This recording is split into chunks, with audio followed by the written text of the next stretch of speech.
Our 7 News medical expert, Dr. Cedrek McFadden, is joining us to talk a little bit about chronic disease and whether or not weight loss can play a role in how you fight back against those things, and whether there's a magic number, Dr. C. Is there such a thing?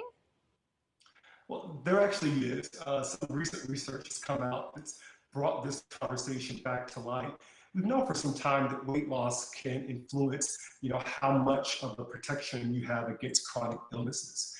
Just losing, if you're obese, 5% of your weight loss can lead or jumpstart you to better health. Based on this recent research, losing 13% of your body weight can greatly reduce your risk of having chronic mental illnesses. So let's do some math here, okay? So if you weigh 200 pounds, 13% is about 26 pounds. It may sound like a lot, but every bit helps, and it may give you some goal to reach that may give you some long-lasting benefit. So you hear sometimes, heart doctors and folks like that say, lose 10, 15, 20 pounds, and it can make a difference in whether you have to take medicine or don't, all kinds of things, right? It does. And when we think about the percentage of the body weight, that's a big difference because for some people, 10 pounds is very different than it is in the next person. But it's the percentage of body weight that may be influencing that. The research conducted or presented at the European and International Congress on Obesity, they followed over 500,000 middle-aged obese patients over 8 years. Now, they didn't put these people on a particular diet. They didn't tell them how they needed to lose weight. But these are people that were intentionally trying to lose weight. And what they did was they followed them over 8 years to see what was the occurrence of obesity-related complications. So here's the good news about the study. They found that these patients that had weight loss in this time period, they had a 42% reduction in the risk of diabetes. They had about a 25% reduction in risk of high blood pressure, sleep apnea, and nearly 20% decrease in high cholesterol, and even osteoarthritis. Again, these are wins that will take you for some time to really see the benefit of. And I guess it's kind of obvious, if you can get rid of the long-term problem, you're going to lead a healthier life. Correct. I mean, you think about the amount of time that, number one, you spend going to the doctor's office, the amount of money that you spend on medications.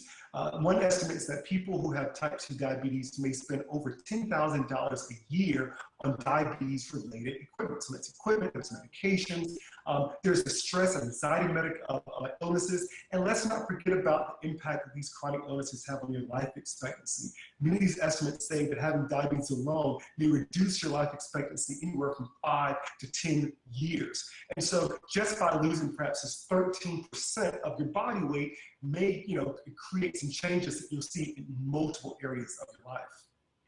Can the weight loss in any way be dangerous for some people? Well, let's be clear. Not everybody needs to lose 13% of their body weight, and may not even lose 5%. And that's why it's always advisable before you begin any weight loss journey, talk with your doctor to make sure it's right for you. Because again, if you're of lower weight, losing that amount of weight could be dangerous for you. So it's not a universal. We're talking about obese patients in this particular instance. So, okay, if you need to lose the weight, the key is, you accomplish it, right? You get the weight off. Yes. Then how do people maintain it properly? That is the big question, and for many, it's the yo-yoing, it's the back and forth that can perhaps create bigger challenges for you. But the key in this particular case is to eat a variety of healthful foods. Okay, so you read about these diets where you're just going to eat kale for a month. You're not going to be able to sustain it, right? So you eat a variety of foods. You want to eat the colors of the rainbow. And you want to exercise often. And you want to do a variety of exercises. You want to make it just a part of your routine. Once you've lost that weight, keeping exercise enjoyable, whether it be biking, hiking, whether it be weightlifting or aerobic activity in the gym, keeping it enjoyable will make it more likely that you're going to continue with it. Finding a good support system can go a long way to maintaining weight loss. Keeping a healthy lifestyle, that means avoidance of smoking, getting good night's sleep, trying to maintain stress. I know it's all the easy stuff, right? But there are things that can be proven to give you the long-term results and to keep the weight off, and if you keep that 13%, get your calculator out, that may, again, reduce your risk of some of these chronic illnesses, and that is the key that we need to be focusing on, prevention as opposed to treating these chronic illnesses. It's going to do a lot for your pocket and for your life. Dr. Cedrek McFadden, thank you. Thank you. we have a special shout out for Dr. C because we want to say thank you for being part of Carolina's family. Tomorrow marks his 1-year anniversary as our medical expert. He's not going anywhere. Nope. So Dr. C, thank you so much for your countless interviews, all your advice. And I have to say, the longer he's with us, the stronger his tie game gets. I know. What a great tie game. The best ties. Thank you, Dr. C. Coming up on Carolina's Family at 4, it is known for its annual St. Patrick's